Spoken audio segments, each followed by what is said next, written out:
இன்று உயர்கல்வித்துறை, பள்ளிக்கல்வித்துறை மற்றும் தமிழ் வளர்ச்சி, அடுத்ததாக நகராட்சி நிர்வாகம் பற்றிய துறைகளில் ஒரு 6 துறைகளுடைய பற்றிய விவாதங்கள், மானிய கோரிக்கை விவாதங்கள் தொடர்ந்து நடந்து கொண்டிருக்கிறது.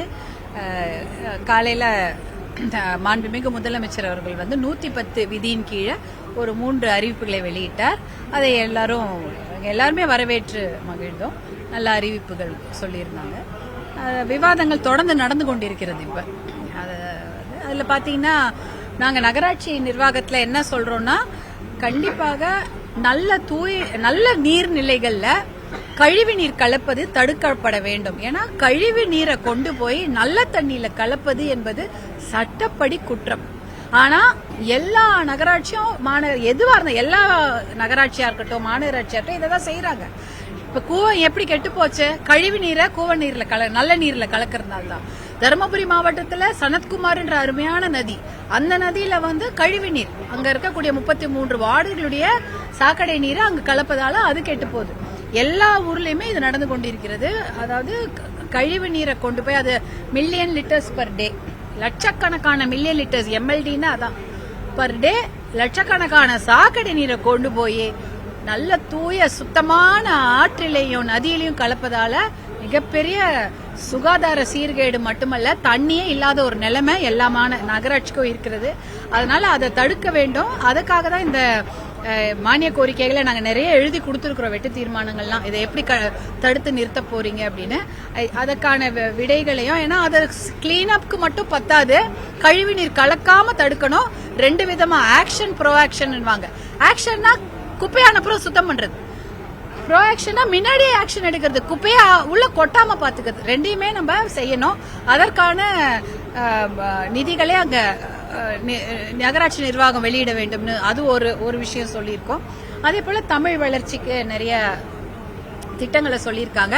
எங்களுடைய ஒரு கோரிக்கை என்னன்னா, இப்ப கூட தமிழ் பெயர்கள், அதற்காக மருத்துவர் ஐயா தான் அந்த தமிழ் வளர்ப்பு இயக்கத்துக்காக நிறைய ஒரு போராட்டங்களை செய்து தமிழ் பெயர்லாம் பலகையில எழுதணும் கடையில அப்படின்னு சொன்னாங்க. அந்த தமிழ் பெயர்களை எழுதுவதை திருப்பி ஊக்குவிக்கணும். ஏன்னா இப்பயும் பாத்தீங்கன்னா இல்ல.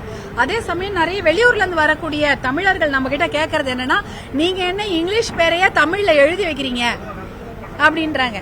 நீங்க ஏதாவது ஒரு கடை பேருன்னா ட்ரேடர்ஸ் அப்படின்னா தமிழ்ல ட்ரேடர்ஸ் எழுதுறீங்களே தவிர அதற்கான தமிழாக்கத்தை நீங்க எழுதுனாதானே அப்ப மக்களுக்கு தமிழ்ல இருக்கக்கூடிய புதிய புதிய வார்த்தைகள் புரியும்னு சொல்லுவாங்க. அதனால அதையெல்லாம் ஊக்குவிக்க வேண்டும் என்ற ஒரு விஷயத்தையும் சொல்லியிருக்கோம்.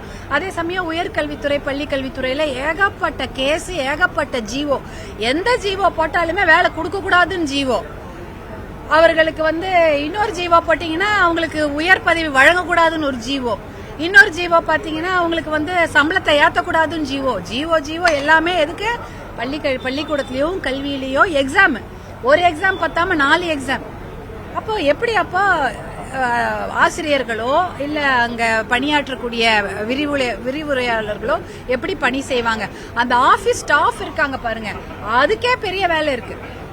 கல்வி கூட நம்ம வெறும் ஆசிரியர்கள் நினைக்கிறோம். ஆனா அங்க உட்கார்ந்து செய்யக்கூடிய தட்டச்சு பண்றவங்க, ஆபீஸ் ஸ்டாஃப், அதுவும் அரசு பணிதான். அவங்களுக்கும் நிறைய குறைகள் இருக்கிறது. அதே போல அங்கன்வாடியா இருக்கட்டும், அதே சமயம் இந்த குழந்தைங்களை பாத்துக்கக்கூடிய சின்ன குழந்தைங்க இப்பெல்லாம் எல்லாருக்குமே எல்கேஜி யூகேஜில குழந்தைங்களை சேர்க்கணும்னு விருப்பப்படுறாங்க. அதனால தனியார் பள்ளிக்கூடங்களை போறாங்க.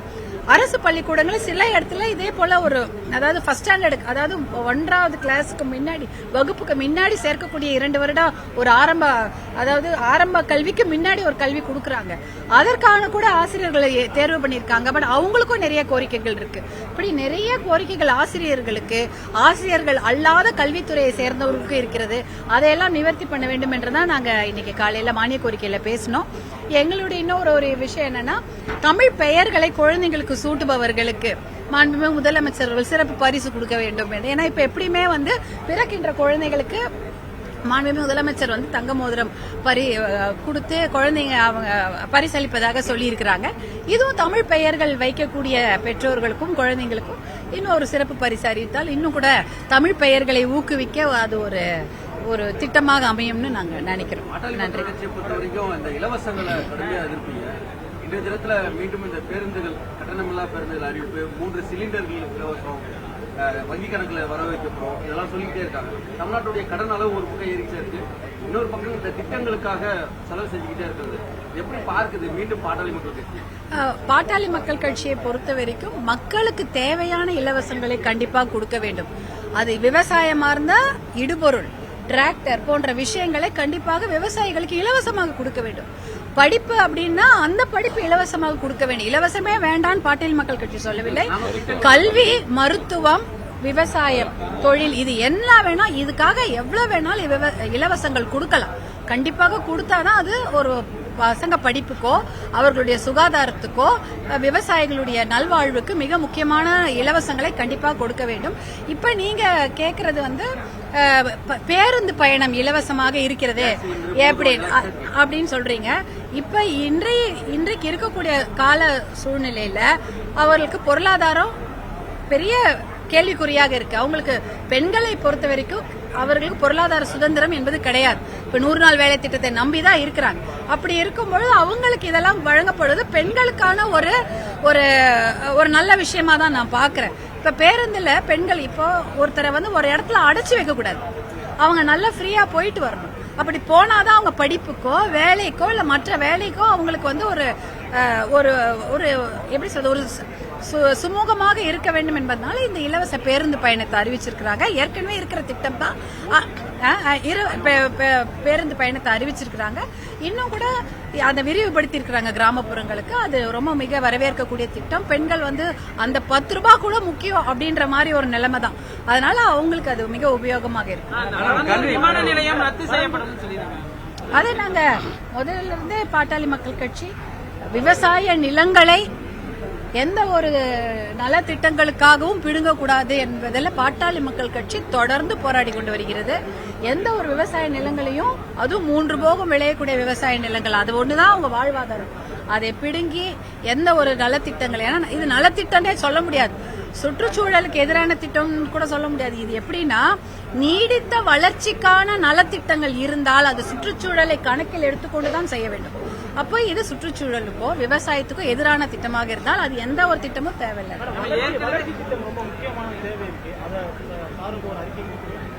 அதிமுக ஆட்சி காலத்துல வந்து 8 வழிச்சாலை கொண்டு வந்தாங்க. அதை வந்து திமுக கடுமையா எதிர்த்தது, வளர்ச்சி திட்டத்துக்கு எதிராக இருக்காங்க அப்படின்றதெல்லாம் சொல்லலாம். விளைநிலங்கள் பாதிக்கப்படுது, விவசாயிகள் பாதிக்கப்படுறாங்க அப்படிங்கிறது. பரந்தூர் விமான நிலையம் கைவிட்டதுக்கு திமுக எதிர்ப்பு தெரிவிக்கிறாங்க.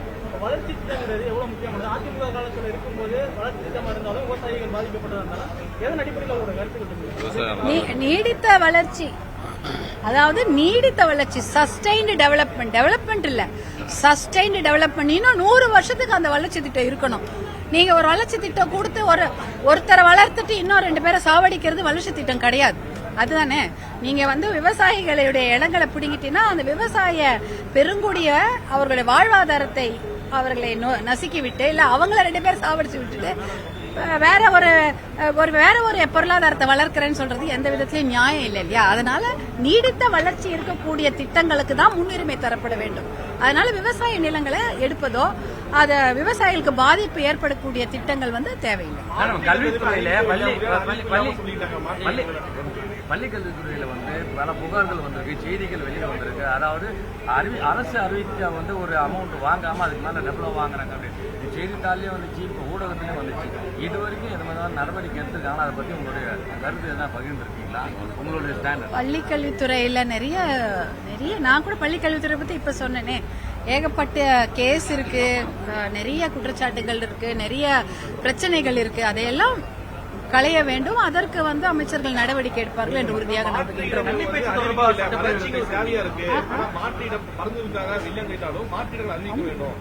கடந்த ஆட்சி காலத்துல வந்து லேண்ட் அக்விசிஷன் பண்ணி பணத்தெல்லாம் கொடுத்தாங்க.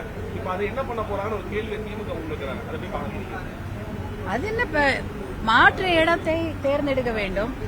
நில உரிமையாளர்கள் பணத்தை திருப்பி தந்துட வேண்டும். நீங்க அனௌன்ஸ் பண்ணி பாருங்களேன், எல்லாருமே அவங்க ஊர்ல இருக்கதான் விருப்பப்படுவாங்க.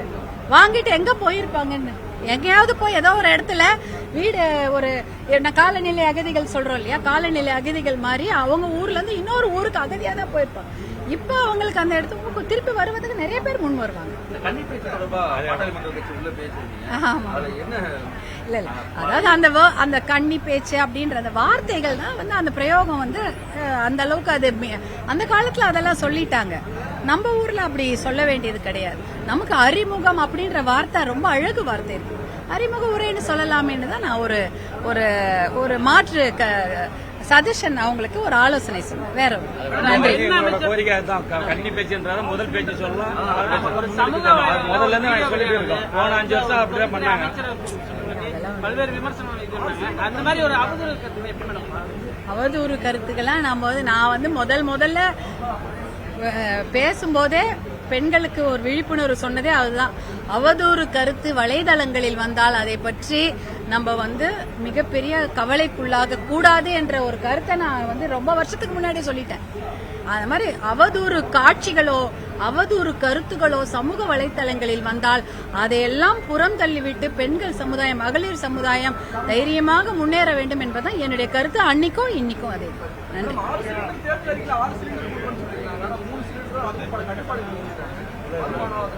அதான் நிதி நெருக்கடி என்று அவர்கள் முதலிலே சொல்லிவிட்டதனால் 3 சிலிண்டர்கள் என்பது வரவேற்கக்கூடிய ஒரு அறிவிப்பு.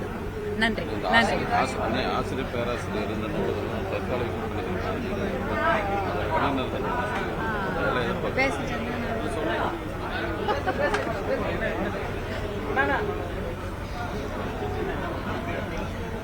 எல்லா கல்வித்துறையில இருக்கக்கூடிய ஆசிரியர்கள் மற்றும் பேராசிரியர்களாக இருக்கட்டும், ஆசிரியர்கள் மற்றும் ஆசிரியர் அல்லாத கல்வித்துறையில் இருக்கக்கூடிய அனைத்து பணியாளர்கள், ஊழியர்கள் எல்லாருக்கும் நிரந்தர பணிகளை வழங்க வேண்டும்.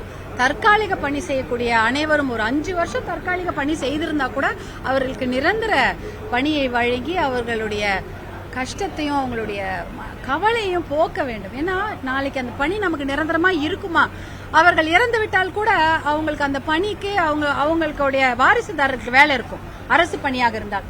ஆனா இவங்களுக்கு அந்த ஒரு உறுதி கூட கிடையாது. ஏன்னா அதே போல அவங்களுடைய இறந்துட்டாங்கன்னா கூட அவங்களுக்கு காம்பன்சேஷன் சொல்றாங்கல்ல, அந்த மாதிரி விஷயங்கள் கூட தரப்படுகிறதா என்பதையெல்லாம் பார்க்கணும். ஏன்னா தற்காலிக பணியாளர்களுக்கு எந்த விதமான உரிமையுமே கிடையாது.